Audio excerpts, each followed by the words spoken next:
Selama bertahun-tahun, China Coast Guard dikenal sebagai aktor paling bising di Laut Cina Selatan. Kapal besar, manuver agresif, water cannon, dan patroli yang seolah ingin menunjukkan siapa penguasa laut kawasan. Namun kini, sebuah pertanyaan besar muncul. Kemana China Coast Guard? Mengapa akhir-akhir ini kita jarang mendengar CCG menggeber-geber di zona ekonomi eksklusif negara ASEAN, terutama Malaysia, Vietnam, dan Filipina? Dan yang lebih menarik lagi, mengapa Indonesia justru seperti tidak pernah lagi disentuh? Keheningan ini bukan hal sepele. Dalam dunia strategi militer, diam justru sering berarti sedang terjadi sesuatu yang besar.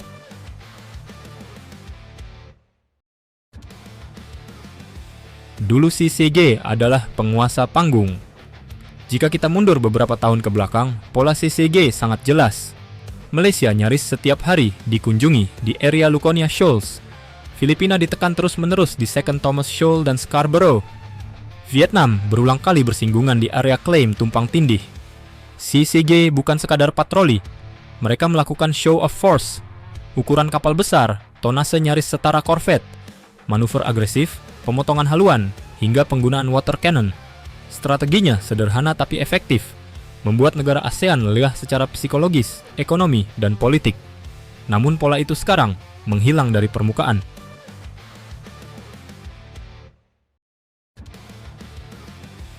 Titik balik, dari teriak ke bisikan. Perubahan ini mulai terasa sejak akhir 2024 hingga 2025. Frekuensi insiden menurun. Narasi media internasional soal CCG juga meredup. Ini bukan karena CCG kekurangan kapal. Armada mereka justru bertambah. Ini bukan karena Cina kehilangan klaim. Klaim itu tetap ada dan tidak berubah 1 mil pun. Yang berubah adalah cara bermainnya. Cina mulai meninggalkan gaya konfrontatif terbuka dan masuk ke fase baru. Fase low visibility control. Artinya, kehadiran tetap ada, tapi tidak lagi ribut. Tidak semua patroli ingin terlihat kamera. Tidak semua tekanan harus jadi berita.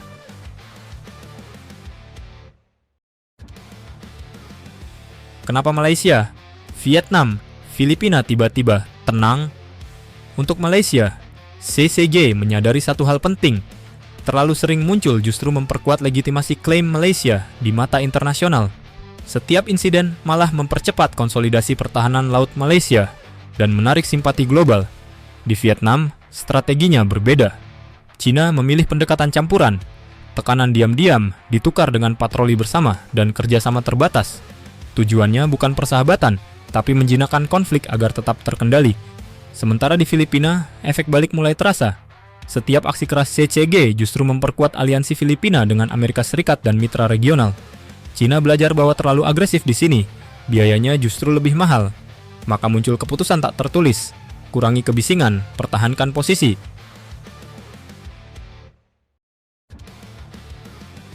Lalu, kenapa Indonesia tidak lagi disentuh?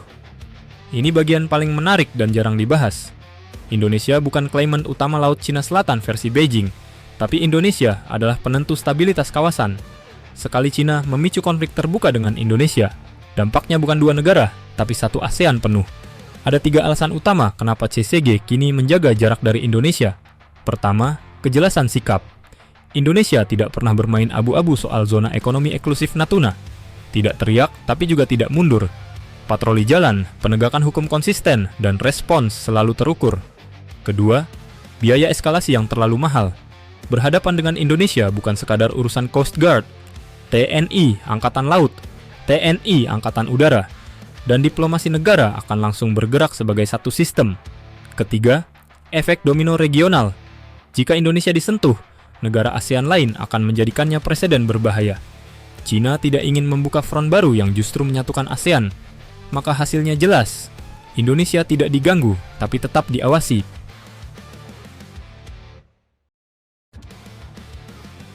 CCG tidak pergi, mereka berpindah bentuk.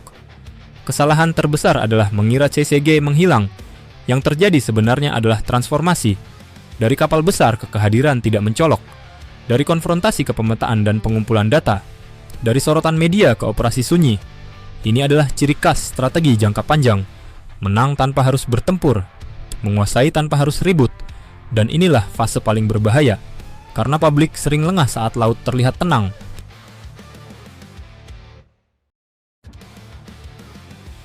Apa artinya bagi Indonesia? Bagi Indonesia, ini adalah jendela emas.